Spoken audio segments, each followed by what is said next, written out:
وہ جو ایک شخص مجھے تانائے جاں دیتا ہے، وہ جو ایک شخص مجھے تانائے جاں دیتا ہے، مرنے لگتا ہوں مرنے بھی کہاں دیتا ہے۔ وہ جو ایک شخص مجھے تانائے جاں دیتا ہے، مرنے لگتا ہوں مرنے بھی کہاں دیتا ہے۔ اور تیری شرطوں پہ ہی کرنا ہے اگر تجھ کو قبول، تیری شرطوں پہ ہی کرنا ہے اگر تجھ کو قبول، یہ سہولت تو مجھے سارا جہاں دیتا ہے۔ آداب عرض ہے دوستو، میں ہوں آپ کا دوست آیت اللہ آیت، اور آپ دیکھ رہے ہیں اردو لورز یوٹیوب چینل۔ دوستو اس ویڈیو میں فیض احمد فیض کی ایک مشہور نظم شیشوں کا مسیحا کوئی نہیں پڑھیں گے، تو آئیے ویڈیو کا باضابطہ آغاز کرتے ہیں۔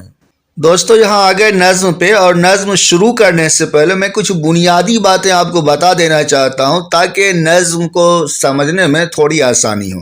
سب سے پہلے تو یہ آپ یاد رکھیے کہ یہ نظم دست صبا میں شامل ہے، اور دست صبا ہر جگہ کے نصاب میں شامل ہے، اور بی پی ایس سی میں یوں تو کلیات فیض ہے، لیکن زیادہ تر سوالات اور جو تشریح کے اشعار آتے ہیں یا نظم کا خلاصہ یا جو بھی کچھ پوچھنا ہوتا ہے، زیادہ تر سوالات ابھی تک میں پوچھے گئے ہیں دست صبا سے پوچھے گئے ہیں۔ اور اس نظم میں کل 19 بند ہیں، 19 بند ہیں اس نظم میں، اور مربع ہے، مربع میں لکھا گیا۔ مربع آپ جانتے ہیں کہ 4 مصرے ہیں، 4 مصرے کا اگر بند ہے تو اس کو ہم مربع کہتے ہیں، 5 مصرے کا ہے تو اس کو ہم مخمس کہتے ہیں، 6 مصرے کا ہے تو مسدس کہتے ہیں، 3 مصرا ہے تو مثلث کہتے ہیں، تو اس طرح سے ہوتا ہے، تو یہ مربع میں ہے۔ تو اب چلیے شروع کرتے ہیں۔ اور ہاں ایک بات اور میں بتا دوں آپ کو کہ یہ جو نظم ہے نا دوستو، یہ جو ہے جاگیردارانہ نظام اور اشتراکیت، یہ دونوں پر مبنی ہے۔ یہ اب جاگیردارانہ نظام سے آپ واقف ہوں گے۔ جاگیردار پرانے زمانے میں ایسا ہوتا تھا، کوئی راجہ مہاراجہ یہ کرتا تھا، کوئی ایک زمین کے بڑے سے خطے کے لیے ایک جاگیردار اپوائنٹ کر دیا کرتا تھے۔ وہ جاگیردار اپوائنٹ کر دیا ایک بڑے سے خطے کے لیے۔ جاگیردار کا کام یہ ہوتا تھا کہ ان کی جاگیر میں جتنے بھی کسان ہیں، جتنے بھی لوگ کاشتکاری کرتے ہیں، وہ سب سے لگان وصول کرتے تھے، ٹیکس وصول کرتے تھے، اور 3 حصے ہوتے تھے ان کے۔ ایک تو کسان کے پاس ہوتا تھا، دوسرا حصہ جو ہے جاگیردار خود رکھتا تھا، تیسرا حصہ وہ بادشاہ کے پاس پہنچاتا تھا۔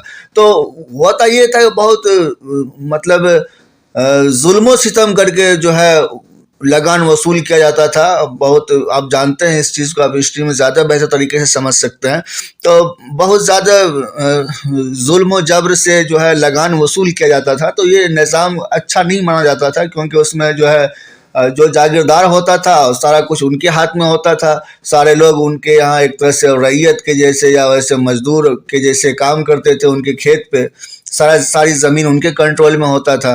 تو یہ ایک نظام ہوا جس کو جاگیردارانہ نظام کہتے ہیں، اور اس نظم میں اسی جاگیردارانہ نظام کے خلاف آواز اٹھائی گئی ہے۔ اور دوسرا کیا، 2 پہلو اس نظم کے، دوسرا کیا کہ اشتراکیت کی بھی بات کی گئی ہے کہ بھائی اشتراکیت جو ہے اچھی چیز ہے، اور اشتراکی نظام اچھا نظام ہے، اور اس کی خوبیوں کو اس میں بیان کیا گیا ہے۔ تو اب اشتراکی نظام کیا ہے؟ دیکھیں اشتراکی ورڈ بنا ہے شرکت سے، شرکت جانتے ہوں گے آپ، شرکت، شریک ہونا، شرکت سے اشتراکیت، یعنی کہ وہ نظام حکومت جس میں سبوں کی شرکت ہو، وہ نظام حکومت جس میں سبوں کی شرکت ہو، وہ نظام حکومت جس میں پیداوار میں سبوں کا حصہ ہو، سبوں کی شرکت ہو، اس کو کہا گیا اشتراکیت۔ اشتراکیت پہ زور دیا گیا ہے، ہمیشہ سے اشتراکی نظام کو اچھا نظام سمجھا جاتا ہے کہ بھائی اس میں جو ہے سب کی حصے داری ہوتی ہے۔ تو اب کلیئر ہو گیا ہوگا کہ یہ اس نظم کا پس منظر کیا ہے، جاگیردارانہ نظام اور اشتراکیت، یہ اس پر مبنی ہے یہ نظم۔ چلیے اب شروع کرتے ہیں، اور میں آپ کو بتاؤں دوستو اس میں پوری نظم نہیں پڑھوں گا، بہت طویل نظم ہے، 19 بند ہے، تو میں اس میں جو ہے 9 بند کو ہم لوگ پڑھیں گے، 9 بند کو، اور باقی کے جو 10 بند بچیں گے تو پارٹ 2 میں آئے گا، یہ پارٹ 1 ہے، یہ ایک ہی 2 پارٹ میں بنا رہا ہوں میں۔ زوم کر لیتا ہوں۔